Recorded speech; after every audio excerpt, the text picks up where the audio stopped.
अहम खबर आपको दें कि लाहौर के इंसदादे दहशतगर्दी ने पुलिस पर तशद्दुद और जलाओ घिराव के मुकदमे में फवाद चौधरी, हम्माद अजहर और फरूख हबीब की अबूरी जमानत पेश न होने पर मुस्तरद कर दी। लाहौर के इंसदादे दहशतगर्दी ने पुलिस पर तशद्दुद और जलाओ घिराव के मुकदमे में फवाद चौधरी, हम्माद अजहर और फरूख हबीब की अबूरी जमानत पेश न होने पर मुस्तरद कर दी।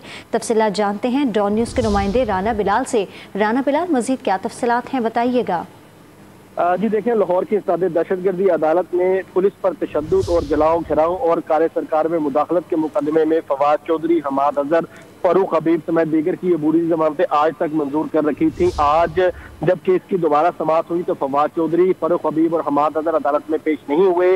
अदालत ने अदम पैरवी की बुनियाद पर तीनों की अबूरी जमानतें जो है वो खारिज कर दी। मुलजमान के खिलाफ थाना रेस कोर्स पुलिस ने मुकदमा दर्ज कर रखा है और इस मुकदमे में गिरफ्तारी से बचने के लिए फवाद चौधरी, फरूख हबीब वगैरह ने लाहौर की इंसदादे दहशतगर्दी अदालत से अबूरी जमानत ली थी, लेकिन आज तीनों मुलजमान अदालत के रूबरू पेश नहीं हुए। अदालत ने अदम पैरवी की बुनियाद पर तीनों मुलजमान की अबूरी जमानतें खारिज कर दी हैं। अब फवाद चौधरी और दीगर के वकला का ये कहना है कि ये अबूरी जमानतें आज ही लाहौर की इंसदादे दहशतगर्दी अदालत में दोबारा दायर की जाएंगी। लाहौर के इंसदादे दहशतगर्दी अदालत ने पुलिस पर तशद्दुद और जलाओ घिराव के मुकदमे में फवाद चौधरी, हम्माद अजहर, फरूख हबीब की अबूरी जमानत पेश न होने पर मुस्तरद कर दी।